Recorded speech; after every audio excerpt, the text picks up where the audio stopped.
ಮೂಕಂ ಕರೋತಿ ವಾಚಾಲಂ ಪಂಗುಂ ಲಂಘಯತೆ ಗಿರಿಂ ಯತ್ಕೃಪಾತಮಹಂ ವಂದೇ ಪರಮಾನಂದಮಾಧವಂ. ಸದಾಶಿವಸಮಾರಂಭಾಂ ಶಂಕರಾಚಾರ್ಯಮಧ್ಯಮಾಂ ಅಸ್ಮದಾಚಾರ್ಯಪರ್ಯಂತಾಂ ವಂದೇ ಗುರುಪರಂಪರಾಂ. ಶ್ರೀಮಜ್ಜಗದ್ಗುರು ಶಂಕರಾಚಾರ್ಯ ಶ್ರೀ ಸೋಮದಾಸ್ ಸ್ವರ್ಣವಲ್ಲೀ ಪೀಠಾಧೀಶ್ವರರಾದ ಶ್ರೀಮದ್ ಗಂಗಾಧರೇಂದ್ರ ಸರಸ್ವತಿ ಮಹಾಸ್ವಾಮಿಗಳವರ ಪಾದಕಮಲಗಳಿಗೆ ಸಾಷ್ಟಾಂಗ ಪ್ರಣಾಮಗಳನ್ನು ಸಲ್ಲಿಸಿ, ತತ್ಕರಕಮಲ ಸಂಜಾತರಾದ ಶ್ರೀ ಆನಂದಬೋಧೇಂದ್ರ ಸರಸ್ವತಿ ಮಹಾಸ್ವಾಮಿಗಳವರ ಪಾದಕಮಲಗಳಿಗೆ ಭಕ್ತಿಪೂರ್ವಕ ಪ್ರಣಾಮಗಳನ್ನು ಸಲ್ಲಿಸಿ, ಗೀತಾಮೃತಧಾರೆ ಈ ಪ್ರವಚನ ಮಾಲಿಕೆಯ ಅಂಗವಾಗಿ ಇವತ್ತು ಶ್ರೀಮದ್ ಭಗವದ್ಗೀತೆಯ ಧ್ಯಾನ ಶ್ಲೋಕಗಳ ಅರ್ಥವನ್ನು ಕುರಿತು ವಿವರಣೆಯನ್ನು ನೀಡಲಿಕ್ಕೆ ಬಯಸ್ತಾ ಇದ್ದೇನೆ. ನಿಮಗೆಲ್ಲ ತಿಳಿದಿರುವಂತೆ ಶ್ರೀಮದ್ ಭಗವದ್ಗೀತೆ ಇಡೀ ಜಗತ್ತಿನಲ್ಲಿ ಶ್ರೇಷ್ಠವಾದಂತಹ ಗ್ರಂಥ. ಶ್ರೀಕೃಷ್ಣ ಪರಮಾತ್ಮ ಭಗವದ್ಗೀತೆಯ ಮೂಲಕ ತತ್ವಜ್ಞಾನದ ಶ್ರೇಷ್ಠತೆಯನ್ನು ಜಗತ್ತಿಗೆ ಸಾರಿದ್ದಾನೆ. ಅಂತಹ ಭಗವದ್ಗೀತೆಯ ಪಾರಾಯಣದ ಆರಂಭದಲ್ಲಿ ಸಾಮಾನ್ಯವಾಗಿ ಧ್ಯಾನ ಶ್ಲೋಕಗಳನ್ನು ಪಠಿಸುವಂತಹ ಒಂದು ಪದ್ಧತಿ ಎಲ್ಲ ಕಡೆಗೂ ಇದೆ. ಅಲ್ಲಿ ಧ್ಯಾನ ಶ್ಲೋಕಗಳ ಸಂಖ್ಯೆಯಲ್ಲಿ ಕೆಲವು ಕಡೆ ವ್ಯತ್ಯಾಸ ಇದೆ. ಆದರೆ ಸಾಮಾನ್ಯವಾಗಿ 9 ಧ್ಯಾನ ಶ್ಲೋಕಗಳು ನಾವು ಆರಂಭದಲ್ಲಿ ಹೇಳುವಂತಹ ಶ್ಲೋಕಗಳಾಗಿವೆ. ಈ ಶ್ಲೋಕಗಳನ್ನು ಯಾರು ಬರೆದರು ಎನ್ನುವುದ್ರ ಬಗ್ಗೆ ಸ್ಪಷ್ಟವಾದಂತಹ ನಿರ್ಣಯ ಇಲ್ಲ. ಆದರೆ ಶ್ರೇಷ್ಠ ವೇದಾಂತ ಶಾಸ್ತ್ರಜ್ಞರಾದಂತಹ ಮಹಾನ್ ಯತಿವರೇಣ್ಯರು ಶ್ರೀ ಮಧುಸೂದನ ಸರಸ್ವತಿ ಎನ್ನುವಂತಹ ತತ್ವಜ್ಞಾನಿಗಳು ಅವರು ಇದನ್ನು ಬರೆದಿದ್ದಾರೆ ಅಂತ ಪ್ರತೀತಿ ಇದೆ. ಅವರು ವೇದಾಂತ ಶಾಸ್ತ್ರದಲ್ಲಿ ಮಹಾನ್ ಪಂಡಿತರು, ಜೊತೆಗೆ ತರ್ಕಶಾಸ್ತ್ರದಲ್ಲಿಯೂ ಅವರಿಗೆ ಅತ್ಯಂತ ಪಾಂಡಿತ್ಯ ಇತ್ತು. ಅದ್ವೈತದ ಕುರಿತಾಗಿ ತರ್ಕಗಳಿಂದ ಯಾರು ಆಕ್ಷೇಪವನ್ನು ಮಾಡ್ತಾರೋ ಅವರಿಗೆ ತರ್ಕಗಳ ಮೂಲಕವೇ ಉತ್ತರವನ್ನು ಕೊಟ್ಟಿದ್ದಾರೆ. ಅದಕ್ಕಾಗಿಯೇ ಅದ್ವೈತ ಸಿದ್ಧಿ ಎನ್ನುವಂತಹ ಒಂದು ಗ್ರಂಥವನ್ನು ಬರೆದಿದ್ದಾರೆ. ಅದು ಶಾಸ್ತ್ರ ಪ್ರಪಂಚದಲ್ಲಿ ಬಹಳ ಪ್ರಸಿದ್ಧವಾದಂತಹ ಗ್ರಂಥ. ಅದೇ ರೀತಿಯಾಗಿ ಶ್ರೀಮದ್ ಭಗವದ್ಗೀತೆಗೆ ಅವರು ಗೂಢಾರ್ಥ ದೀಪಿಕೆ ಅಥವಾ ಮಧುಸೂದನಿ ಎನ್ನುವಂತಹ ವ್ಯಾಖ್ಯಾನವನ್ನು ಬರೆದಿದ್ದಾರೆ. ಜೊತೆಗೆ ಅವರು ಕೇವಲ ತಾರ್ಕಿಕರು ಮಾತ್ರವಲ್ಲ, ಮಹಾನ್ ಭಕ್ತ್ಯಾಗ್ರೇಸರರು. ಶ್ರೀಕೃಷ್ಣ ಪರಮಾತ್ಮನಲ್ಲಿ ಅವರಿಗೆ ಅಪಾರವಾದಂತಹ ಭಕ್ತಿ. ಅದಕ್ಕಾಗಿಯೇ ನಿರ್ಗುಣ ನಿರಾಕಾರ ಪರಬ್ರಹ್ಮನ ಪ್ರತಿಪಾದನೆಯನ್ನು ಮಾಡಿ ಕೊನೆಗೆ ಪುನಃ ಆ ಸವಿಶೇಷ ಬ್ರಹ್ಮರೂಪವಾದಂತಹ ಶ್ರೀಕೃಷ್ಣನ ಧ್ಯಾನವನ್ನೇ ಮಾಡ್ತಾರೆ. ವಂಶಿ ವಿಭೂಷಿತಕರ ನವನೀವದಾದಾತ್ ಪೀತಾಂಬರಾದುರ್ಣಬಿಂಬ ಫಲಾದರೋಷ್ಠಾತ್ ಪೂರ್ಣೇಂದು ಸುಂದರ ಮುಖಾದರವಿಂದ ನೇತ್ರಾತ್ ಕೃಷ್ಣಾತ್ ಪರಂ ಕಿಮಪಿ ತತ್ವ ಮಹಾನ್ನ ಜಾನೆ. ಅಷ್ಟು ಶ್ರೀಕೃಷ್ಣನಲ್ಲಿ ಅವರಿಗೆ ಅಪಾರವಾದಂತಹ ಭಕ್ತಿ. ಆ ಸುಂದರನಾದಂತಹ ಕೊಳಲನ್ನು ನುಡಿಸುತ್ತಿರುವ ಹೊಸದಾದ ನೀಲ ಮೇಘದ ಕಾಂತಿಯುಳ್ಳ ಮತ್ತು ಕೆಂಪಾದ ತುಟಿಯನ್ನುಳ್ಳ ಕಮಲದ ಎಲೆಗಳಂತೆ ಸುಂದರವಾದಂತಹ ಕಣ್ಣುಗಳುಳ್ಳ ಶ್ರೀಕೃಷ್ಣ ಪರಮಾತ್ಮೆಯಲ್ಲಿದ್ದಾನೋ ಅವನನ್ನು ಬಿಟ್ಟು ಬೇರೆ ನನಗೇನೂ ಗೊತ್ತಿಲ್ಲ. ಅಷ್ಟು ಅವರು ಭಕ್ತಾಗ್ರೇಸರು. ಅವರು ರಚನೆ ಮಾಡಿದಂತಹ ಈ ಧ್ಯಾನ ಶ್ಲೋಕಗಳನ್ನು ನಾವು ಒಂದೊಂದಾಗಿ ನೋಡ್ತಾ ಹೊರಟಾಗ ಮೊದಲಿಗೆ ಬರುವಂತಹ ಪ್ರಶ್ನೆ, ಈ ಧ್ಯಾನ ಶ್ಲೋಕಗಳನ್ನು ಯಾಕೆ ಹೇಳಬೇಕು? ಇಲ್ಲಿ ಧ್ಯಾನ ಅಂದರೆ ಏನು? ಧ್ಯಾನ ಅಂತಂದರೆ ಮನಸ್ಸಿನ ಏಕಾಗ್ರವಾದಂತಹ ಸ್ಥಿತಿ. ಯಾವುದೇ ಒಂದು ಪೂಜೆ, ಜಪ ಅಥವಾ ಸ್ತೋತ್ರ ಪಾರಾಯಣ ಇವುಗಳನ್ನು ಮಾಡುವಾಗ ನಮ್ಮ ಮನಸ್ಸು ಏಕಾಗ್ರವಾಗಿರಬೇಕು. ಆ ಜಪ ಅಥವಾ ಮಂತ್ರಕ್ಕೆ ಯಾವುದೋ ಒಂದು ದೇವತೆ ಇರುತ್ತದೆ. ಆ ದೇವತೆಯ ಸ್ಮರಣೆ ನಮ್ಮ ಮನಸ್ಸಿನಲ್ಲಿ ನಿರಂತರವಾಗಿ ಆಗ್ತಾ ಇರಬೇಕು. ಹೇಗೆ ಶಾಸ್ತ್ರ ಗ್ರಂಥಗಳಲ್ಲಿ ಒಂದು ಅಧ್ಯಾಯದಲ್ಲಿಯೋ ಅಥವಾ ಒಂದು ಪರಿಚ್ಛೇದದಲ್ಲಿಯೋ ಒಂದು ವಿಷಯದ ಕುರಿತಾದಂತಹ ಪ್ರತಿಪಾದನೆ ಮಾಡ್ತಾರೆ. ಆ ಅಧ್ಯಾಯಕ್ಕೆ ಅಥವಾ ಪರಿಚ್ಛೇದಕ್ಕೆ ಅದೇ ಅರ್ಥವಾಗಿರ್ತದೆ. ಅಲ್ಲಿ ಆರಂಭದಲ್ಲಿ ಯಾವ ವಿಷಯದ ಉಪಕ್ರಮವನ್ನು ಮಾಡಿರ್ತಾರೋ ಅದನ್ನೇ ಮುಂದುವರಿಸ್ಕೊಂಡು ಹೋಗ್ತಾರೆ, ಕೊನೆಯಲ್ಲಿಯೂ ಅದನ್ನೇ ಹೇಳ್ತಾರೆ. ಅಂದರೆ ಸಂಪೂರ್ಣವಾಗಿ ಆ ಒಂದು ಅಧ್ಯಾಯದ ಪ್ರತಿಪಾದ್ಯ ವಿಷಯ ಅದಾಗಿರುತ್ತದೆ. ಹಾಗೆಯೇ ನಮ್ಮ ಸ್ತೋತ್ರಗಳಲ್ಲಿಯೂ ಸಹ ನಾವು ಅದು ಲಲಿತಾ ಸಹಸ್ರನಾಮ ಸ್ತೋತ್ರ ಇರಬಹುದು, ವಿಷ್ಣು ಸಹಸ್ರನಾಮ ಸ್ತೋತ್ರ ಇರಬಹುದು, ಆ ಎಲ್ಲ ಸ್ತೋತ್ರಗಳಿಗೆ ಪ್ರತಿಪಾದ್ಯನಾದಂತಹ ಧ್ಯೇಯನಾದಂತಹ ಒಂದು ದೇವತಾ ತತ್ವ ಇರುತ್ತದೆ. ಆ ದೇವತೆಯ ಸ್ಮರಣೆ ನಮಗೆ ನಿರಂತರವಾಗಿ ಅಲ್ಲಿ ಆ ಜಪ ಕಾಲದಲ್ಲಿಯೋ ಅಥವಾ ಪೂಜೆಯ ಕಾಲದಲ್ಲಿಯೋ ಪಾರಾಯಣದ ಕಾಲದಲ್ಲಿಯೂ ಆಗ್ತಾ ಇರಬೇಕು. ಅಂದಾಗ ಮಾತ್ರ ಅದು ಸಾರ್ಥಕವಾಗುತ್ತದೆ. ಅದಕ್ಕಾಗಿ ಶ್ರೀಮದ್ ಭಗವದ್ಗೀತೆಯ ಶ್ಲೋಕಗಳನ್ನು ನಾವು ಪಾರಾಯಣ ಮಾಡುವಾಗ ಇಲ್ಲಿ ಯಾವ ವಿಷಯದ ಕುರಿತಾದಂತಹ ಪ್ರತಿಪಾದನೆ ಇದೆ, ಇಲ್ಲಿ ಯಾವ ದೇವತೆ ಪ್ರತಿಪಾದಿತನಾಗಿದ್ದಾನೆ, ಆ ದೇವತೆಯ ಚಿತ್ರಣ ನಮ್ಮ ಮನಸ್ಸಿನಲ್ಲಿ ಬರುತ್ತಾ ಇರಬೇಕು. ಅದಕ್ಕಾಗಿ ಈ ಜಪ ಪಾರಾಯಣ ಸ್ತೋತ್ರಗಳಲ್ಲಿ ಧ್ಯಾನ ಶ್ಲೋಕಗಳನ್ನು ಹೇಳುವಂತಹ ಪದ್ಧತಿ ಇದೆ. ಅದು ಮಂತ್ರಗಳಲ್ಲಾದರೂ ಋಷಿ, ಛಂದಸ್ಸು, ದೇವತೆ ಅಂತ ಈ ಮೂರನ್ನು ಅವಶ್ಯವಾಗಿ ಹೇಳಬೇಕು ಅಂತ ಇದೆ. ಆದರೆ ಇದು ಒಂದು ವೇದ ಅಥವಾ ಅಪೌರುಷೇಯವಾದಂತಹ ಗ್ರಂಥ ಅಲ್ಲದಿರುವುದ ಕಾರಣ ಶ್ರೀಮನ್ನಾರಾಯಣನು ಉಪದೇಶಿಸಿದಂತಹ ವ್ಯಾಸರು ಬರೆದಂತಹ ಗ್ರಂಥ. ಅದಕ್ಕಾಗಿ ಇಲ್ಲಿ ಋಷಿ ಮತ್ತು ಛಂದಸ್ಸಿನ ಒಂದು ಪ್ರಾಸಂಗಿಕತೆ ಇಲ್ಲ, ಆದರೆ ಧ್ಯೇಯವಾದಂತಹ ದೇವತೆಯ ಸ್ಮರಣೆ ನಿರಂತರವಾಗಿ ಆಗ್ತಾ ಇರಬೇಕು. ಆ ದೇವತೆ ಯಾವುದು? ಅದು ಶ್ರೀಮನ್ನಾರಾಯಣ. ಆ ಶ್ರೀಮನ್ನಾರಾಯಣ ಅರ್ಜುನನ ಮೂಲಕವಾಗಿ ನಮಗೆ ಉಪದೇಶಿಸಿದಂತಹ ಗ್ರಂಥ ಶ್ರೀಮದ್ ಭಗವದ್ಗೀತೆ. ಅಲ್ಲಿ ಮೊದಲನೆಯ ಶ್ಲೋಕ ಹೇಳುವಂತೆ, ಪಾರ್ಥಾಯ ಪ್ರತಿಬೋಧಿತಾಂ ಭಗವತಾ ನಾರಾಯಣೇನ ಸ್ವಯಂ ವ್ಯಾಸೇನ ಗ್ರಥಿತಾಂ ಪುರಾಣ ಮುನಿನಾ ಮಧ್ಯೆ ಮಹಾಭಾರತಂ ಅದ್ವೈತಾಮೃತವರ್ಷಿಣೀಂ ಭಗವತೀಂ ಅಷ್ಟಾದಶಾಧ್ಯಾಯಿನೀಂ ಅಂಬ ತ್ವಾಮನುಸಂದಧಾಮಿ ಭಗವದ್ಗೀತೆ ಭವದ್ವೇಷಿಣೀಂ. ಇದು ಮೊದಲನೇ ಧ್ಯಾನ ಶ್ಲೋಕ. ಇಲ್ಲಿ ಭಗವದ್ಗೀತೆಯನ್ನು ಕುರಿತಾದಂತಹ ಸ್ತುತಿ ಇದೆ. ಆ ಭಗವದ್ಗೀತೆಗೆ ತಾಯಿ ಅಂತ ಸಂಬೋಧನೆ ಇದೆ. ಅಂದರೆ ತಾಯಿ ಹೇಗೆ ಮಗುವಿಗೆ ಬೇಕಾದಂತಹ ವಿಷಯವನ್ನು ಅಥವಾ ಒಂದು ವಸ್ತುವನ್ನು ಕೊಟ್ಟು ಆ ಮಗುವಿನ ಕಲ್ಯಾಣವನ್ನೇ ಬಯಸ್ತಾಳೋ, ಹಾಗೆಯೇ ಶ್ರೀಮದ್ ಭಗವದ್ಗೀತೆ ನಮಗೆ ನಮ್ಮ ಜೀವನದಲ್ಲಿ ತಾಯಿ ಅಂತ ರಕ್ಷಣೆ ಮಾಡ್ತದೆ. ಅದಕ್ಕಾಗಿ ಅಂಬ ಅಂತ ಹೇಳಿದ್ದಾರೆ. ಅಂಬ ಅಂದರೆ ಸಂಸ್ಕೃತ ಪದ, ಅಮ್ಮ ಅಂತ ನಾವು ಕನ್ನಡದಲ್ಲಿ ಹೇಳ್ತೇವೆ. ಒಂದೊಂದು ವಿಶೇಷಣಗಳನ್ನು ಇಟ್ಟುಕೊಂಡು ವಿಚಾರ ಮಾಡಿದಾಗ, ಮೊದಲನೇದಾಗಿ ಪಾರ್ಥಾಯ ಪ್ರತಿಬೋಧಿತಾಂ. ಪಾರ್ಥ ಅರ್ಜುನ, ಅರ್ಜುನನಿಗೆ ಭಗವಂತ ಉಪದೇಶ ಮಾಡಿದಂತಹ ಗ್ರಂಥ. ಅಲ್ಲಿ ಮಹಾಭಾರತ ಯುದ್ಧದ ಸಂದರ್ಭದಲ್ಲಿ ಯುದ್ಧ ಇನ್ನೇನು ಪ್ರಾರಂಭವಾಗಬೇಕು, ಆ ಹೊತ್ತಿನಲ್ಲಿ ಅರ್ಜುನನಿಗೆ ಸ್ವಜನರನ್ನು ಕುರಿತಾದಂತಹ ವ್ಯಾಮೋಹ ಉಂಟಾದಾಗ ಭಗವಂತ ಅವನಿಗೆ ಅವನ ಆ ವ್ಯಾಮೋಹವನ್ನು ತೊಡೆದು ಹಾಕಿ, ಶೋಕವನ್ನು ತೊಡೆದು ಹಾಕಿ, ಅವನು ಯಾವ ಕರ್ತವ್ಯವನ್ನು ಮಾಡಬೇಕು ಆ ಕರ್ತವ್ಯವನ್ನು ಉಪದೇಶಿಸ್ತಾನೆ. ಅದು ಕೇವಲ ಅರ್ಜುನನಿಗೆ ಮಾತ್ರ ಮಾಡಿದಂತಹ ಉಪದೇಶ ಅಲ್ಲ. ಶಂಕರಾಚಾರ್ಯರು ತಮ್ಮ ಭಾಷ್ಯದಲ್ಲಿ ಈ ಅಂಶವನ್ನು ಸ್ಪಷ್ಟವಾಗಿ ತಿಳಿಸ್ತಾರೆ. ಶ್ರೀಕೃಷ್ಣ ಅರ್ಜುನನಿಗೆ ಉಪದೇಶ ಮಾಡಿದ, ಆದರೆ ಅರ್ಜುನಂ ನಿಮಿತ್ತೀಕೃತ್ಯ ಸರ್ವಲೋಕಾನುಗ್ರಹಾರ್ಥಂ ಅಂತ ಹೇಳ್ತಾರೆ. ಅರ್ಜುನ ಅಲ್ಲಿ ಕೇವಲ ನಿಮಿತ್ತ ಮಾತ್ರ.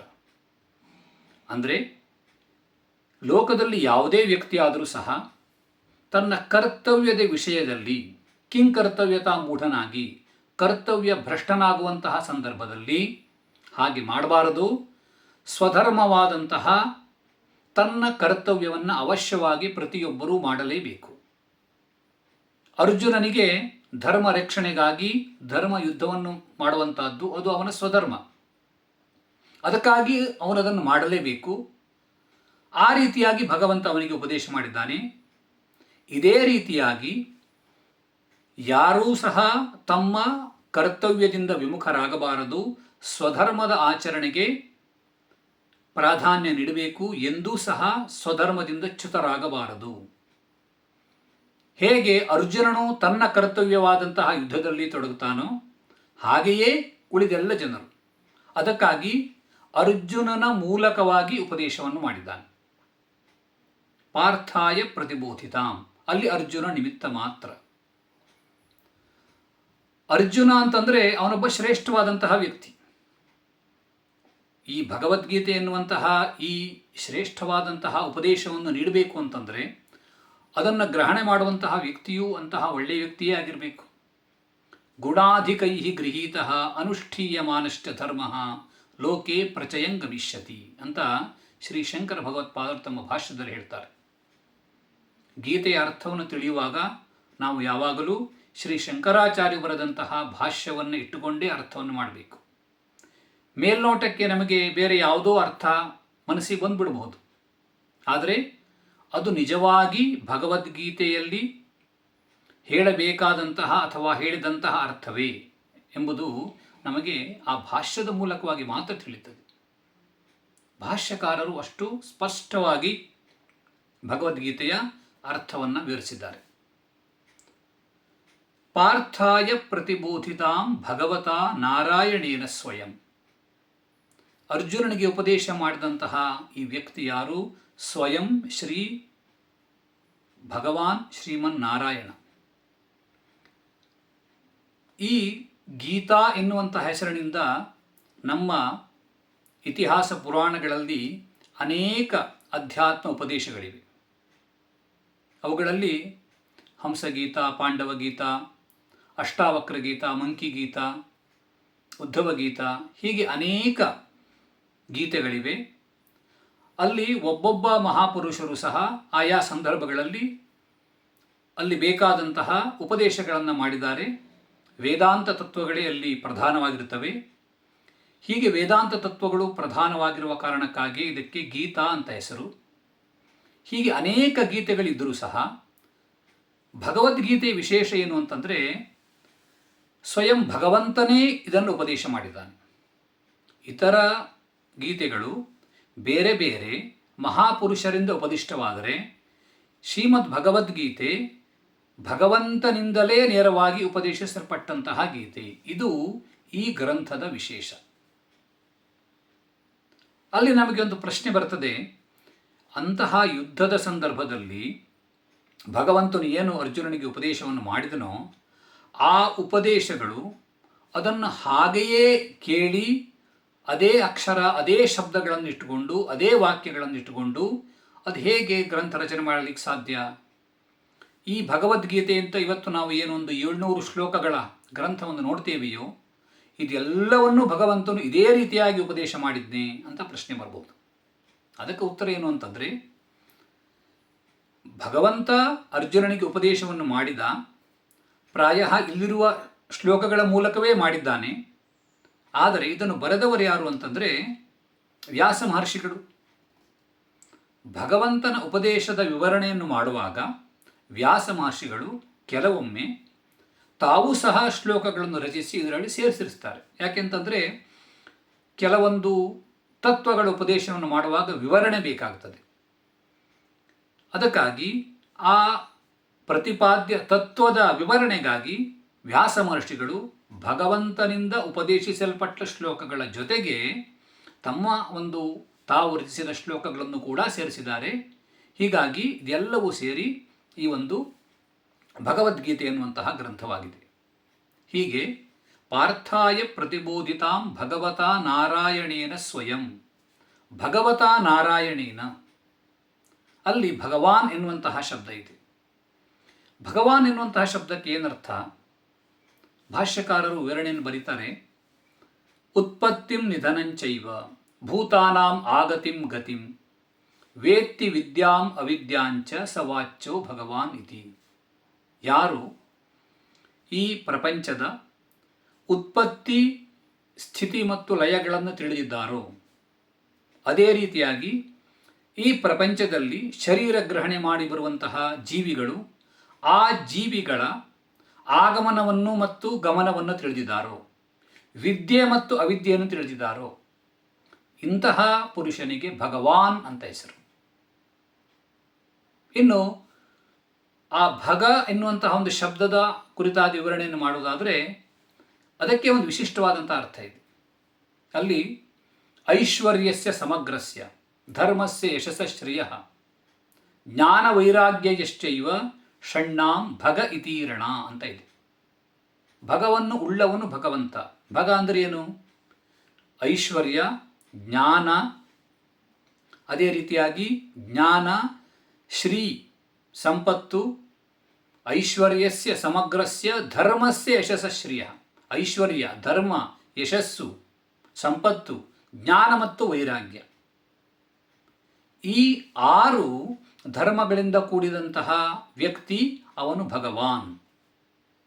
ಈ ರೀತಿಯಾಗಿ ಭಗವತ್ ಎನ್ನುವಂತಹ ಶಬ್ದಕ್ಕೆ ವಿವರಣೆ ಇದೆ.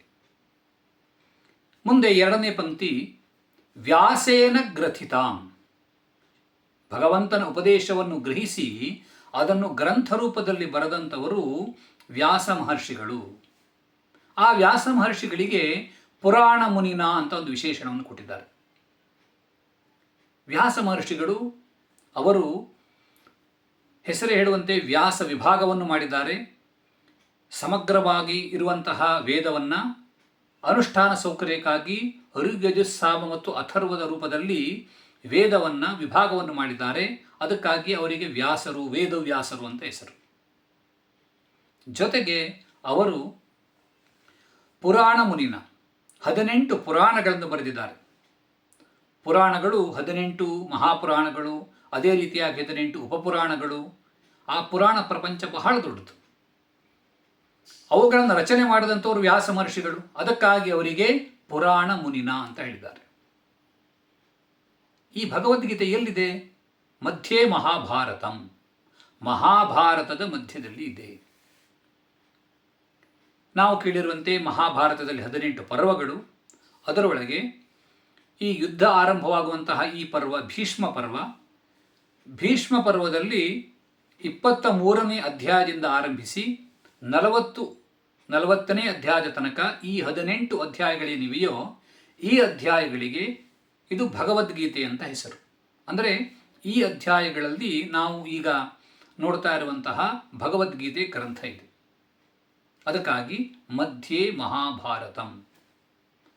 ಅದ್ವೈತಾಮೃತ ವರ್ಷಿಣೀಂ ಅಂತ ಮುಂದೆ ಒಂದು ವಿಶೇಷಣ. ಇವೆಲ್ಲವೂ ಭಗವದ್ಗೀತೆಗೆ ವಿಶೇಷಣಗಳು. ಪಾರ್ಥಾಯ ಪ್ರತಿಬೋಧಿತಾಂ ಅಂತ ಒಂದು ವಿಶೇಷಣ. ಹಾಗೆಯೇ ಮುಂದೆ ಸ್ವಯಂ ಭಗವತಾ ನಾರಾಯಣೇನ, ಸ್ವಯಂ ಭಗವತಾ ನಾರಾಯಣೇನ ಪಾರ್ಥಾಯ ಪ್ರತಿಬೋಧಿತಾಂ, ವ್ಯಾಸೇನ ಗ್ರಥಿತಾಂ, ಇದು 2ನೇ ವಿಶೇಷಣ. ಮುಂದೆ 3ನೇ ವಿಶೇಷಣ ಅದ್ವೈತಾಮೃತ ವರ್ಷಿಣೀಂ. ಇದು ಬಹಳ ಮುಖ್ಯವಾದಂತಹ ವಿಶೇಷಣ. ಅದ್ವೈತ ಎನ್ನುವಂತಹ ಅಮೃತವನ್ನು ಸುರಿಸುವಂತಹ ಗ್ರಂಥ. ಅದ್ವೈತ ಎನ್ನುವಂತಹದ್ದು ಅಮೃತ. ಅದ್ವೈತ ಅಂದರೆ ಏನು?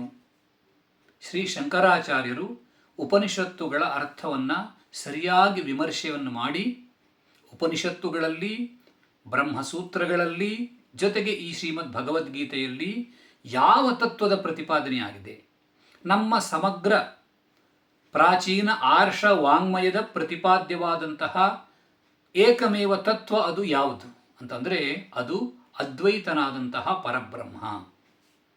ಯಾವ ಪರಬ್ರಹ್ಮನಲ್ಲಿ ಬೇರೆ ಯಾವುದೇ ವಸ್ತು ಇಲ್ಲವೋ, ಕೇವಲ ಸತ್, ಚಿತ್ ಮತ್ತು ಆನಂದ ಸ್ವರೂಪನಾದಂತಹ ಪರಮಾತ್ಮ ಅವನೊಬ್ಬನೇ. ಅಂತಹ ಪರಬ್ರಹ್ಮನಿಗೆ ಅದ್ವೈತ ಅಂತ ಹೆಸರು. ಈ ಅದ್ವೈತ ತತ್ವದ ಪ್ರತಿಪಾದನೆಗಾಗಿಯೇ ಭಗವದ್ಗೀತೆ ಹೊರಟಿದೆ, ಬ್ರಹ್ಮಸೂತ್ರಗಳು ಹೊರಟಿವೆ. ಹಾಗೆಯೇ ಅದಕ್ಕೂ ಮೂಲವಾದಂತಹ ಉಪನಿಷತ್ತುಗಳು, ಪುರಾಣಗಳು, ಈ ಎಲ್ಲ ವಾಗ್ಮಯಗಳು ಕೂಡ. ಈ ಅದ್ವೈತ ತತ್ವದ ಅಜ್ಞಾನದಿಂದಾಗಿಯೇ ನಮಗೆ ಈ ಸಾಂಸಾರಿಕ ಜೀವನದಲ್ಲಿ ಬರುವಂತಹ ಕಷ್ಟ, ದುಃಖ, ಮತ್ತೆ ಮತ್ತೆ ಜನ್ಮ ಮರಣ, ಈ ಸಂಸಾರ ಯಾತ್ರೆ, ಈ ಕರ್ಮಬಂಧನ, ಇವೆಲ್ಲವೂ ಇರುವಂತಹದ್ದು. ಅಜ್ಞಾನವೇ ಸಮಸ್ತ ಈ ಒಂದು ಮನುಷ್ಯ ಜೀವನಕ್ಕೆ ಮೂಲ ಕಾರಣ. ಆದುದರಿಂದ ಆ ಅಜ್ಞಾನವನ್ನು ನಾವು ದೂರ ಮಾಡುವುದು ಹೇಗೆ ಅಂತಂದರೆ ಅದಕ್ಕೆ ಅದ್ವೈತ ತತ್ವಜ್ಞಾನವೊಂದೇ. ಹೇಗೆ ಕತ್ತಲನ್ನು ದೂರ ಮಾಡಲಿಕ್ಕೆ ಕೇವಲ ಬೆಳಕಿನಿಂದ ಮಾತ್ರ ಸಾಧ್ಯವೋ, ಹಾಗೆಯೇ ಅಜ್ಞಾನವನ್ನು ದೂರ ಮಾಡಲಿಕ್ಕೆ ಅದ್ವೈತ ತತ್ವಜ್ಞಾನದಿಂದ ಮಾತ್ರ ಸಾಧ್ಯ.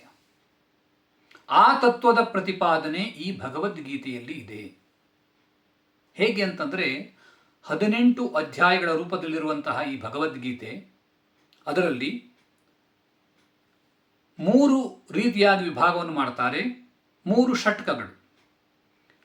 1ನೇ ಅಧ್ಯಾಯದಿಂದ ಆರಂಭಿಸಿ 6ನೇ ಅಧ್ಯಾಯ ಪರ್ಯಂತ ಮೊದಲನೇ ಷಟ್ಕ. ಮುಂದೆ 7ನೇ ಅಧ್ಯಾಯದಿಂದ 13ನೇ ಅಧ್ಯಾಯ ತನಕ 6 ಅಧ್ಯಾಯಗಳು. ಮುಂದೆ 13ನೇ ಅಧ್ಯಾಯದಿಂದ 18ನೇ ಅಧ್ಯಾಯ ತನಕ 6 ಅಧ್ಯಾಯಗಳು. ಅದು 3ನೇ ಷಟ್ಕ. ಹೀಗೆ 3 ಷಟ್ಕಗಳಲ್ಲಿ ಭಗವದ್ಗೀತೆ ಇದೆ. ಏನು ಇವುಗಳ ವಿಶೇಷತೆ ಅಂತಂದರೆ, ಈ 3 ಷಟ್ಕಗಳಲ್ಲಿ ಒಂದೊಂದು ವಿಷಯದ ನಿರೂಪಣೆ ಇದೆ. ಅದ್ವೈತ ಈ ತತ್ವ ಏನು ಉಪನಿಷತ್ ಪ್ರತಿಪಾದ್ಯವಾಗಿದೆಯೋ ಇದನ್ನು ನಾವು ಸ್ಪಷ್ಟವಾಗಿ ಉಪನಿಷತ್ತುಗಳಲ್ಲಿ ನೋಡ್ತೇವೆ. ಅಲ್ಲಿ ಛಾಂದೋಗ್ಯ ಉಪನಿಷತ್ತು ಅಂತ ಒಂದು ಉಪನಿಷತ್ತಿದೆ. ಅದು 8 ಅಧ್ಯಾಯಗಳಿಂದ ಕೂಡಿದ್ದು. ಅದರಲ್ಲಿ 6ನೇ ಅಧ್ಯಾಯದಲ್ಲಿ ಬರುವಂತಹ ಒಂದು ಮುಖ್ಯವಾದಂತಹ ವಾಕ್ಯ, ಅದಕ್ಕೆ ಮಹಾವಾಕ್ಯ ಅಂತ ಕೂಡ ಹೆಸರು. ಅದೇನು ಅಂತಂದರೆ ತತ್ವಮಸಿ. ತತ್ ತ್ವಂ ಅಸಿ. ಅಲ್ಲಿ 3 ಪದಗಳಿವೆ. ಆ 3 ಪದಗಳಿಂದ ಯಾವ ಅರ್ಥವನ್ನು ಹೇಳಿದಾರೋ ಅದೇ ಅರ್ಥವನ್ನು ಭಗವದ್ಗೀತೆ ಈ 3 ಷಟ್ಕಗಳಲ್ಲಿ ಹೇಳಿದೆ. ಅಲ್ಲಿ ತತ್ ತ್ವಂ ಅಸಿ ಈ ವಾಕ್ಯಕ್ಕೆ ಅರ್ಥ ಏನು?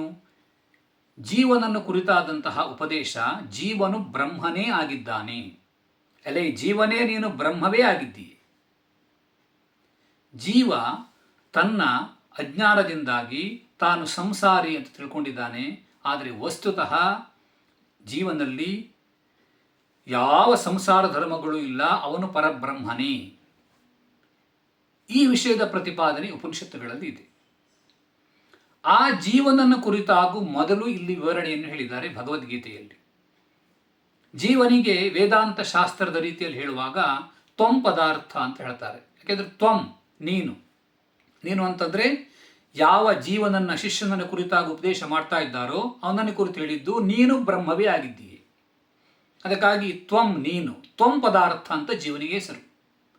ಆ ತ್ವಂ ಪದಾರ್ಥದ ನಿರೂಪಣೆಯನ್ನು ಮೊದಲಿನ 6 ಅಧ್ಯಾಯಗಳಲ್ಲಿ ಮಾಡಿದ್ದಾರೆ. ಮುಂದೆ 7ನೇ ಅಧ್ಯಾಯದಿಂದ ಆರಂಭಿಸಿ 12ನೇ ಅಧ್ಯಾಯ ಪರ್ಯಂತ ತತ್ ಪದಾರ್ಥದ ಅಂತಂದರೆ ಪರಬ್ರಹ್ಮನ ಪರಮಾತ್ಮನ ನಿರೂಪಣೆ ಇದೆ. ಮುಂದೆ 13ನೇ ಅಧ್ಯಾಯದಿಂದ ಆರಂಭಿಸಿ ಕ್ಷೇತ್ರಜ್ಞಂಚಾಪಿ ಮಾಂ ವಿದ್ಧಿ ಅಂತ ಪ್ರಸಿದ್ಧವಾದಂತಹ ವಾಕ್ಯ. ಅಲ್ಲಿಂದ 18ನೇ ಅಧ್ಯಾಯ ಪರ್ಯಂತ ಈ ತತ್ ಪದಾರ್ಥ ಅಂದರೆ ಬ್ರಹ್ಮ, ತ್ವಂ ಪದಾರ್ಥ ಅಂದರೆ ಜೀವ, ಇವರಿಬ್ಬರು ಒಂದೇ ಆಗಿದ್ದಾರೆ. ಜೀವೋ ಬ್ರಹ್ಮ ಇವ ನಾಪರ. ಹೀಗೆ ಅದ್ವೈತ ತತ್ವದ ನಿರೂಪಣೆ ಭಗವದ್ಗೀತೆಯಲ್ಲಿಯೂ ಇದೆ. ಆ ಕಾರಣಕ್ಕಾಗಿ ಇದು ಅದ್ವೈತಾಮೃತ ವರ್ಷಿಣಿ. ಭಗವತೀಂ ಅಂದರೆ ಪೂಜ್ಯವಾದಂತಹ ಗ್ರಂಥ. ಅಷ್ಟಾದಶಾಧ್ಯಾಯಿನೀಂ ಅಂತಂದರೆ ಭಗವದ್ಗೀತೆಯಲ್ಲಿ 18 ಅಧ್ಯಾಯಗಳು.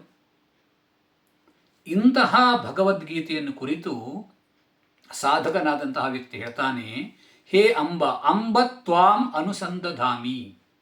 ನಿನ್ನನ್ನು ನಾನು ಅನುಸಂಧಾನ ಮಾಡ್ತೇನೆ ಅಂತಂದರೆ ನಿನ್ನನ್ನು ಆಶ್ರಯಿಸಿ, ಭಗವದ್ಗೀತೆಯನ್ನು ಆಶ್ರಯಿಸಿ ಭಗವದ್ಗೀತೆಯ ಅರ್ಥವನ್ನು ತಿಳಿದುಕೊಂಡು ಆ ಮೂಲಕವಾಗಿ ಜನ್ಮದ ಸಾರ್ಥಕ್ಯವನ್ನು ಪಡಿತೇನೆ. ಅದಕ್ಕಾಗಿ ಹೇ ಅಂಬ ಭಗವದ್ಗೀತೆ, ತ್ವಾಂ ಅನುಸಂಧಾಮಿ, ನಾನು ನಿನ್ನನ್ನು ಅನುಸರಿಸಿ ಬರ್ತೇನೆ. ಇದರಿಂದ ಆಗುವಂಥದ್ದೇನು? ಭವದ್ವೇಷಿಣಿ. ಇದು ಭಗವದ್ಗೀತೆಗೆ ಇನ್ನೊಂದು ವಿಶೇಷಣ. ಗೀತೆ ಭವದ್ವೇಷಿ ಅಂತಂದರೆ ಸಂಸಾರದ ದ್ವೇಷಿ. ಅರ್ಥಾತ್ ಈ ಸಂಸಾರ ಎನ್ನುವಂತಹದ್ದು ದುಃಖ ಬಹುಲವಾದಂತಹದ್ದು.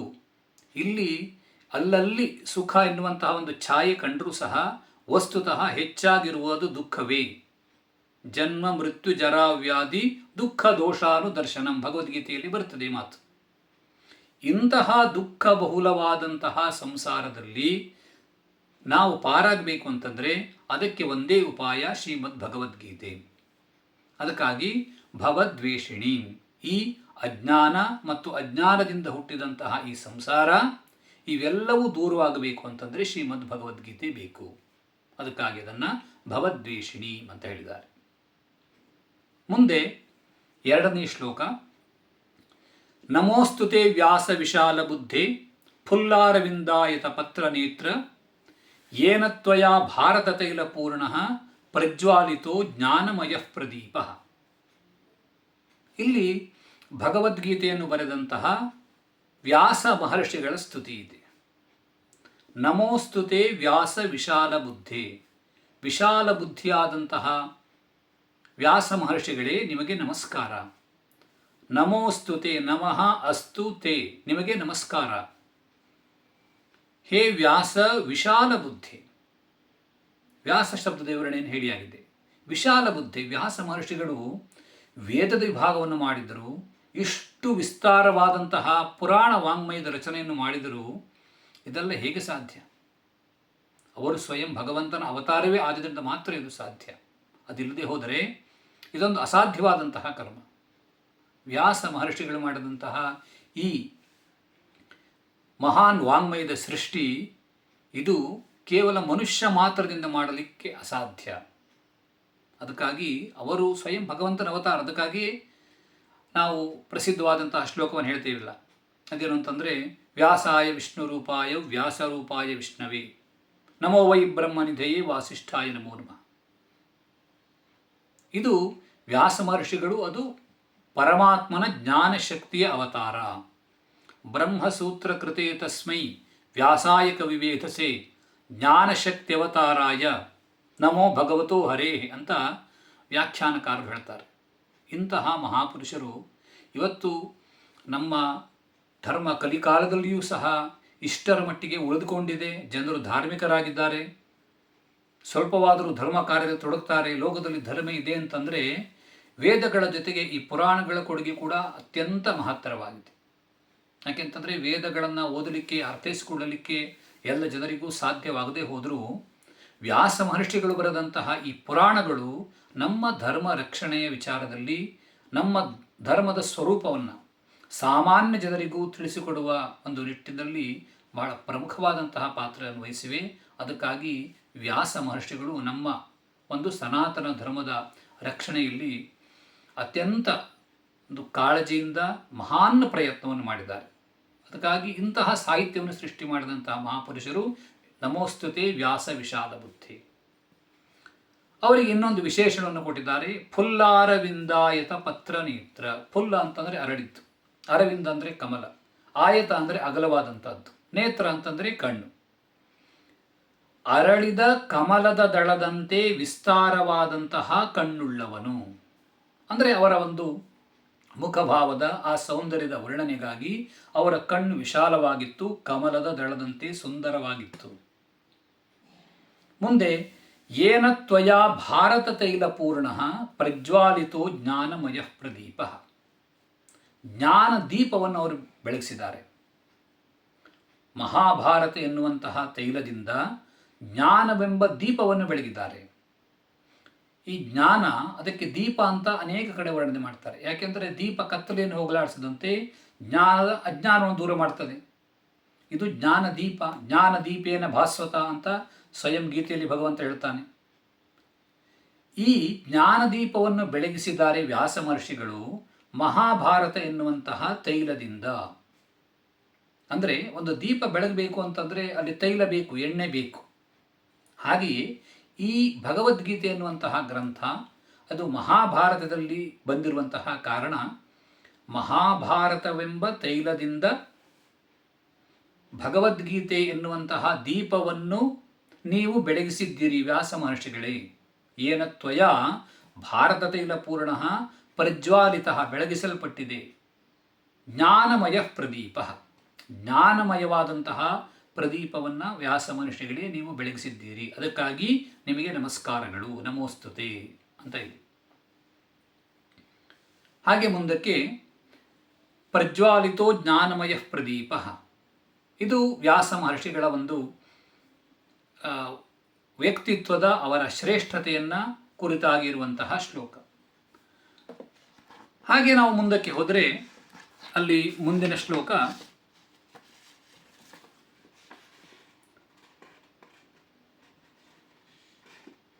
ಪ್ರಪನ್ನ ಪಾರಿಜಾತಾಯ ಸ್ತೋತ್ರವೇತ್ರೈಕಪಾಣಯೇ ಜ್ಞಾನಮುದ್ರಾಯ ಕೃಷ್ಣಾಯ ಗೀತಾಮೃತ ದುಹೇ ನಮಃ. ಶ್ರೀಕೃಷ್ಣ ಪರಮಾತ್ಮನನ್ನು ಕುರಿತಾಗಿರುವಂತಹ ಶ್ಲೋಕ.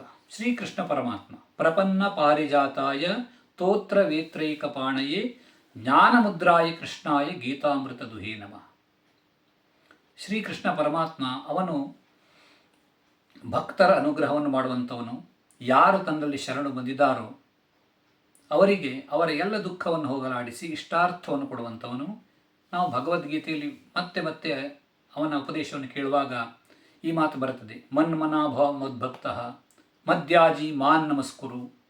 ಅದೇ ರೀತಿಯಾಗಿ ಗೀತೆಯ ಕೊನೆಯಲ್ಲಿಯೂ 18ನೇ ಅಧ್ಯಾಯದಲ್ಲಿ ಸರ್ವಧರ್ಮಾನ್ ಪರಿತ್ಯಜ್ಯ ಮಾಮೇಕಂ ಶರಣಂ ವ್ರಜ ಅಹಂತ್ವಾ ಸರ್ವಪಾಪೇಭ್ಯೋ ಮೋಚಯಿಷ್ಯಾಮಿ ಮಾ ಶುಚಃ.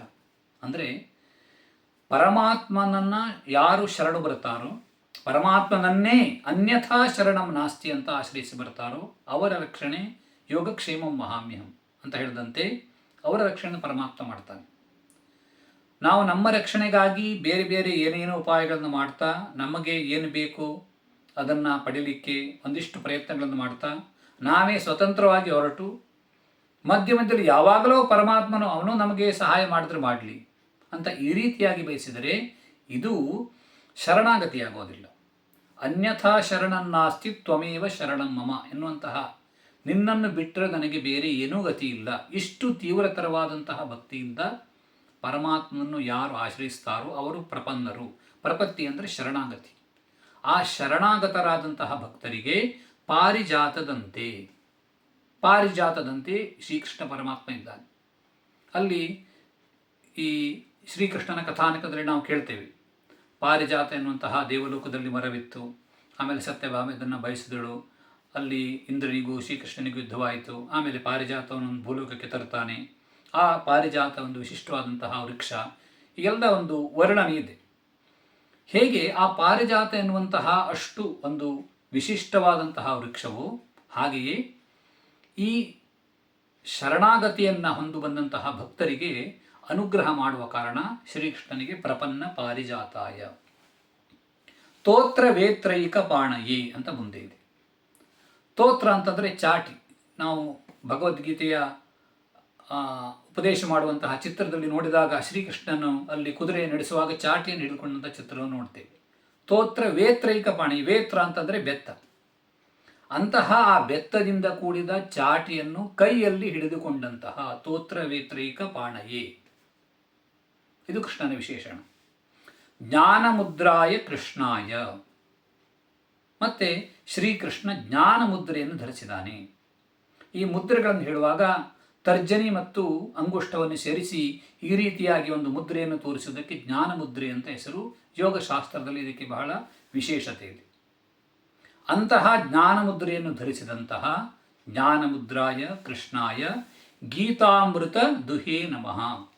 ಭಗವದ್ಗೀತೆ ಎನ್ನುವಂತಹ ಅಮೃತವನ್ನು ನಮಗೆ ನೀಡಿದಂತಹ ಶ್ರೀಕೃಷ್ಣನಿಗೆ ನಮಸ್ಕಾರ ಅಂತ ಈ ಒಂದು ಶ್ಲೋಕದ ಅರ್ಥ. ಹಾಗೆ ಮುಂದಕ್ಕೆ ಸರ್ವೋಪನಿಷದೋ ಗಾವಃ ದೋಗ್ಧ ಗೋಪಾಲನಂದನಃ ಪಾರ್ಥೋ ವತ್ಸ ಸುಧೀರ್ ಭೋಕ್ತ ದುಗ್ಧಂ ಗೀತಾಮೃತಂ ಮಹತ್ ಅನ್ನುವಂತಹ ಶ್ಲೋಕ ಇದೆ. ಈ ಶ್ಲೋಕ ಸ್ಪಷ್ಟವಾಗಿ ನಮ್ಗೆ ಏನು ಹೇಳ್ತಾ ಇದೆ, ಭಗವದ್ಗೀತೆ ಒಂದು ತಾನೇ ಸ್ವತಂತ್ರವಾಗಿ ಹೊಸದಾದಂತಹ ವಿಚಾರವನ್ನು ಪ್ರತಿಪಾದನೆ ಮಾಡುವಂತಹ ಗ್ರಂಥ ಅಲ್ಲ. ಭಗವದ್ಗೀತೆಯಲ್ಲಿ ಇರುವಂತಹ ವಿಷಯ ಇದು ಉಪನಿಷತ್ತುಗಳಲ್ಲಿರುವಂತಹ ವಿಷಯವೇ ಆಗಿದೆ. ಉಪನಿಷತ್ತುಗಳು ಅಂತಂದರೆ ನಮ್ಮ ಈ ಸನಾತನ ವಾಂಗ್ಮಯದಲ್ಲಿ ಶ್ರೇಷ್ಠವಾದಂತಹ ಗ್ರಂಥಗಳು. ಆ ಉಪನಿಷತ್ತುಗಳನ್ನು ಓದಿದ್ದಾನೆ, ಅದರ ಅರ್ಥವನ್ನು ತಿಳಿದಿದ್ದಾನೆ, ಅದರಲ್ಲಿರುವಂತಹ ಆ ತತ್ವವನ್ನು ಸಾಕ್ಷಾತ್ಕಾರ ಮಾಡಿಕೊಂಡಿದ್ದಾನೆ ಅಂತಂದರೆ ಇನ್ನು ಏನೂ ಜೀವನ ಸಾರ್ಥಕ್ಕೆ ಬೇರೆ ಉಳಿದಿಲ್ಲ. ಎಲ್ಲವೂ ಅವನು ಮಾಡದಂತೆ ಅವನು ಕೃತಕೃತ್ಯ. ಆ ಉಪನಿಷತ್ತುಗಳಲ್ಲೂ ಏನಷ್ಟು ವಿಶೇಷತೆ ಏನಂತಂದರೆ, ಮೊದಲು ಹೇಳಿದಂತಹ ಜೀವೋ ಬ್ರಹ್ಮೈವ ನಾಪರ, ಅಂದರೆ ಈ ಜೀವ ಇವನು ಪರಬ್ರಹ್ಮನೇ ಆಗಿದ್ದಾನೆ. ಆ ಅದ್ವೈತ ತತ್ವದ ಪ್ರತಿಪಾದನೆಗಾಗಿ ಉಪನಿಷತ್ತುಗಳು ಹೊರಟಿವೆ. ಅದನ್ನು ಒಂದು ವರ್ಣನೆಯ ಮೂಲಕ ನಮಗೆ ಇವರು ತೋರಿಸ್ತಾರೆ. ಹೇಗೆ ಅಂದರೆ, ಸರ್ವೋಪನಿಷದೋ ಗಾವಃ, ಒಬ್ಬ ಗೋಪಾಲಕ ಆಕಳಿನ ಹಾಲನ್ನು ಕರೆದು ಕರುವಿಗೂ ಕೊಟ್ಟು ಉಳಿದ ಎಲ್ಲರಿಗೂ ಕೊಡ್ತಾನೆ ಅಂತ ಒಂದು ಇಟ್ಕೊಳ್ಳೋಣ. ಇಂತಹ ಸಂದರ್ಭದಲ್ಲಿ ಆ ಆಕಳು ಅಂದರೆ ಯಾವುದು? ಆಕಳನ್ನು ಗೋಪಾಲಕನಾದಂಥವನು ಹೇಗೆ ಕರೀತಾನೋ ಹಾಗೆಯೇ ಈ ಗೋಪಾಲ ಶ್ರೀಕೃಷ್ಣ, ಇವನೇ ಗೋಪಾಲಕ, ಅವನು ಆಕಳನ್ನು ಕರೀತಾನೆ. ಅಲ್ಲಿ ಆಕಳು ಅಂದರೆ ಯಾವುದು? ಸರ್ವೋಪನಿಷದ, ಎಲ್ಲ ಉಪನಿಷತ್ತುಗಳೇ ಆಕಳುಗಳು. ಕರೆದಂಥವನು ಯಾರು? ಆಕಳ ಹಾಲನ್ನು ಕರೆಯುವಂತಹ ವ್ಯಕ್ತಿ ದೋಗ್ಧ ಗೋಪಾಲನಂದನ, ಅವನು ಗೋಪಾಲನ ಮಗ. ಆ ಶ್ರೀಕೃಷ್ಣ ಆಕಳನ್ನು ಕರೀತಾನೆ, ಹಾಲನ್ನು ಕರೀತಾನೆ. ಆ ಹಾಲನ್ನು ಕರೆಯುವಾಗ ಮೊದಲು ಆಕಳಿನ ಹಾಲನ್ನು ಕುಡಿಯುವಂಥದ್ದು ಯಾರು? ಮನುಷ್ಯರಲ್ಲ, ಬದಲಾಗಿ ಆ ಆಕಳಿನ ಕರು. ಅದಕ್ಕಾಗಿ ಪಾರ್ಥೋ ವತ್ಸಃ.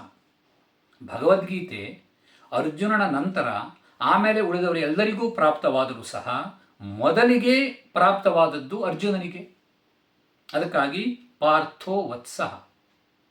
ಆಮೇಲೆ ಸುಧೀರ್ ಭೋಕ್ತ. ಎಲ್ಲ ವಿದ್ವಾಂಸರು ಸಹ ಆ ಗೀತಾಮೃತವನ್ನು ಪಡೆದಿದ್ದಾರೆ. ಸುಧೀಹಿ ಭೋಕ್ತ. ಹೇಗೆ ಲೋಕದಲ್ಲಿ ಹಾಲನ್ನು ಉಳಿದ ವ್ಯಕ್ತಿಗಳು ಕೂಡ ಸ್ವೀಕರಿಸ್ತಾರೋ ಹಾಗೆಯೇ ಈ ಗೀತಾಮೃತವನ್ನು ಅರ್ಜುನನ ನಂತರ ಉಳಿದ ವಿದ್ವಾಂಸರು ಸಹ ಪಡೆಯುತ್ತಾರೆ. ಅದಕ್ಕಾಗಿ ಸುಧೀರ್ ಭೋಕ್ತ. ದುಗ್ಧಂ ಗೀತಾಮೃತಂ ಮಹತ್ವ. ಅಲ್ಲಿ ಹಾಲು ಅಂದರೆ ಯಾವುದು? ಈ ಭಗವದ್ಗೀತೆ ಎನ್ನುವಂತಹ ಅಮೃತ, ಅದೇ ಹಾಲು.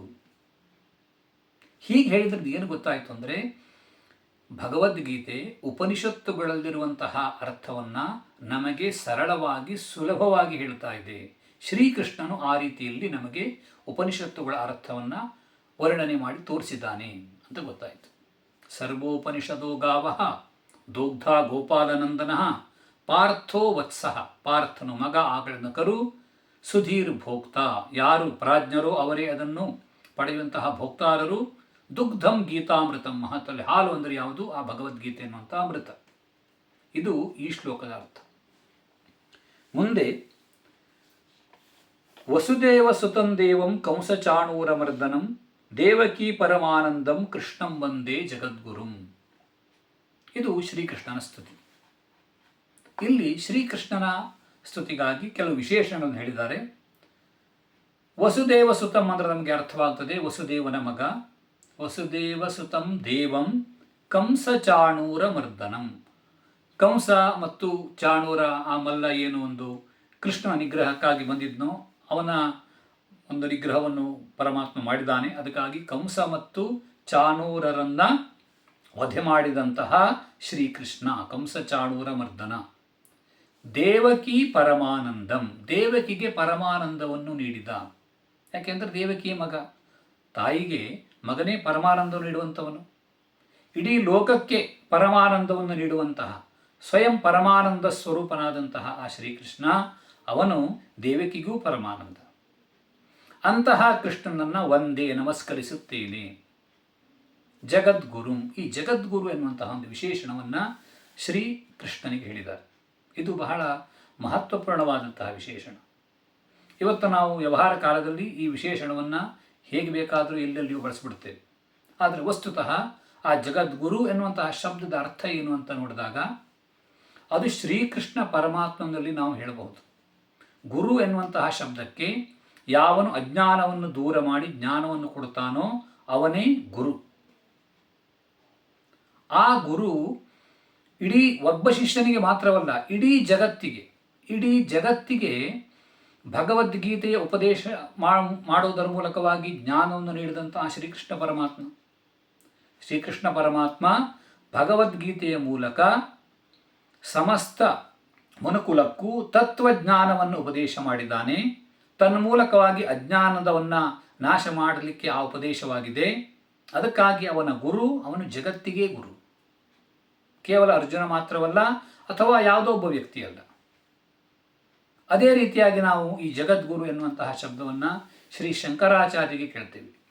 ಶ್ರೀಮದ್ ಜಗದ್ಗುರು ಶಂಕರಾಚಾರ್ಯರು ಅಷ್ಟೇ ಈ ಒಂದು ಪ್ರಸ್ಥಾನ ತ್ರಯಗಳು ಅಂದರೆ ಭಗವದ್ಗೀತೆ, ಬ್ರಹ್ಮಸೂತ್ರ ಮತ್ತು ಉಪನಿಷತ್ತುಗಳು, ಇವುಗಳ ಅರ್ಥವನ್ನು ಸ್ಪಷ್ಟವಾಗಿ ತೋರಿಸಿ ಇಡೀ ಭಾರತಾದ್ಯಂತ ಸಂಚಾರವನ್ನು ಮಾಡಿ ಆ ಕಾಲದಲ್ಲಿ ಯಾರು ವಾದಿಗಳಿದ್ದರೋ, ತರ್ಕವನ್ನು ಮಾಡ್ತಾ ಇದ್ದರೋ ಅವರೆಲ್ಲರಿಗೂ ಸಹ ತರ್ಕದ ಮೂಲಕವಾಗಿ ಪ್ರಮಾಣ ಪುರಸ್ಸರವಾಗಿ ನಿಜವಾಗಿ ಉಪನಿಷತ್ತುಗಳ ಅರ್ಥವೇನು, ವೈದಿಕ ಧರ್ಮ ಅಂದರೆ ಏನು ಎಂಬುದನ್ನು ಉಪದೇಶ ಮಾಡಿದ್ದಾರೆ. ಇಡೀ ಭಾರತಾದ್ಯಂತ ಸಂಚಾರ ಮಾಡಿದ್ದಾರೆ. ಕಾಶ್ಮೀರದಲ್ಲಿ ಸರ್ವಜ್ಞ ಪೀಠಾರೋಹಣ ಮಾಡಿದರು. ಹೀಗೆ ಇಡೀ ಜಗತ್ತಿಗೆ ಬೇಕಾದಂತಹ ತತ್ವಜ್ಞಾನವನ್ನು ಉಪದೇಶಿಸಿದಂತಹ ಶ್ರೀ ಶಂಕರಾಚಾರ್ಯರು ಅವರು ಕೂಡ ಜಗದ್ಗುರುಗಳು. ಹೀಗೆ ಜಗದ್ಗುರು ಎನ್ನುವಂತಹ ಶಬ್ದ ಒಂದು ವಿಶಿಷ್ಟವಾದಂತಹ ಅರ್ಥವನ್ನು ಹೇಳುವಂತಹ ಶಬ್ದ. ಹೀಗೆ ಕೃಷ್ಣನಿಗೆ ಈ ಶಬ್ದವನ್ನು, ಗೀತಾಮೃತವನ್ನು ನೀಡಿದಂತಹ ಆ ಮಹಾತ್ಮನಿಗೆ, ಶ್ರೀಕೃಷ್ಣನಿಗೆ ಜಗದ್ಗುರು ಅನ್ನುವಂತಹ ವಿಶೇಷಣವನ್ನು ಇಲ್ಲಿ ಬಳಸಿದ್ದಾರೆ. ಕೃಷ್ಣಂ ವಂದೇ ಜಗದ್ಗುರುಂ. ಇನ್ನೂ ಅನೇಕ ಶ್ಲೋಕಗಳು ನಾವು ಧ್ಯಾನದ ಆರಂಭದಲ್ಲಿ ಹೇಳುವಂತಹ ಒಂದು ಕ್ರಮ ಇದೆ. ಆ ಎಲ್ಲ ಶ್ಲೋಕಗಳ ಅರ್ಥವನ್ನು ನಾವು ಮುಂದಿನ ಒಂದು ಸಂಚಿಕೆಯಲ್ಲಿ ನೋಡೋಣ. ಈ ಒಂದು ಪ್ರವಚನ ಮಾಲಿಕೆಯಲ್ಲಿ ಶ್ರೋತೃಗಳಾಗಿ ಭಾಗವಹಿಸುತ್ತಿರುವಂತಹ ನಿಮಗೆಲ್ಲರಿಗೂ ಸಹ ಶ್ರೀ ಸೋಂದಾ ಸ್ವರ್ಣವಲ್ಲಿ ಪೀಠಾಧೀಶ್ವರರು, ಶ್ರೀಮದ್ ಗಂಗಾಧರೇಂದ್ರ ಸರಸ್ವತಿ ಸ್ವಾಮಿಗಳು ಹಾಗೂ ಆನಂದ ಬೋಧೇಂದ್ರ ಸರಸ್ವತಿ ಸ್ವಾಮಿಗಳು ಅನುಗ್ರಹವನ್ನು ಮಾಡಲಿ. ಆ ಗುರುಗಳ ಅನುಗ್ರಹ ಸದಾ ನಮ್ಮ ಮೇಲೆ ಇರಲಿ ಅಂತ ಬಯಸ್ತಾ ಈ ಸಂಚಿಕೆಯನ್ನು ಇಲ್ಲಿಗೆ ಮುಗಿಸ್ತಾ ಇದ್ದೇನೆ. ಕೃಷ್ಣಂ ವಂದೇ ಜಗದ್ಗುರುಂ.